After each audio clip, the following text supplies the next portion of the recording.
Voter ID இல்லையா, அப்போ என்னால் ஓட்டு போட முடியாதா? ஓட்டர் ஐடியை வைத்து தான் ஓட்டு போட முடியும்னு யார் சொன்னா?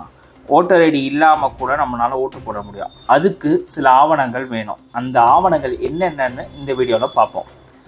தேர்தல் ஆணையம் இதுக்குன்னு 12 ஆவணங்களை அங்கீகரித்து இருக்கிறது.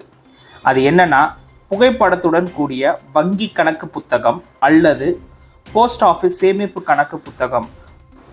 பாஸ்புக்கில் நம்ம ஃபோட்டோவும் நம்ம பேரும் அதுக்கப்புறம் நம்ம வசிக்கிற முகவரியும் 3மே கரெக்டாக இருந்ததுன்னா அதை ப்ரூஃபை நம்ம பயன்படுத்தி நம்மளால் ஓட்டு போட முடியும். அதுக்கப்புறம் 100 நாள் வேலை திட்டத்தின் அடையாள அட்டையையும் நம்ம பயன்படுத்தலாம்.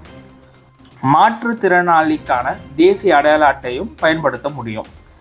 மத்திய அரசின் தொழிலாளர் நல அமைச்சக திட்டத்தின் கீழ் வழங்கப்பட்ட மருத்துவ காப்பீடு ஸ்மார்ட் அட்டைகளையும் அடையாள சான்றிதழாக பயன்படுத்தலாம். மத்திய மற்றும் மாநில அரசால் பொதுத்துறையால் வழங்கப்பட்ட அடையாள அட்டையும் பயன்படுத்தலாம். தேசிய மக்கள் தொகை கணக்கெடுப்பின் கீழ் மத்திய அரசால் வழங்கப்பட்ட ஸ்மார்ட் கார்டு, அதன் மூலமும் நம்மளால் வாக்களிக்க முடியும். இதை தவிர பாஸ்போர்ட், ஓய்வூதிய ஆவணம், எம்எல்ஏ எம்பிக்கான அலுவலக அடையாள அட்டையும் பயன்படுத்த முடியும்.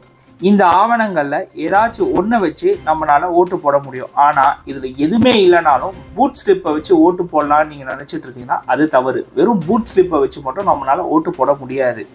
ஸோ மறக்காமல் உங்கள் வாக்கை உங்கள் தொகுதியில் இருக்க கரெக்டான நபரை தேர்ந்தெடுத்து வாக்களிங்க. ஓட்டர் ஐடி இல்லைன்ற ஒரு காரணத்தினால நீங்கள் ஓட்டு போடாமல் இருக்காதீங்க.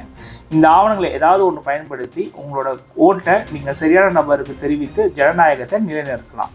நன்றி.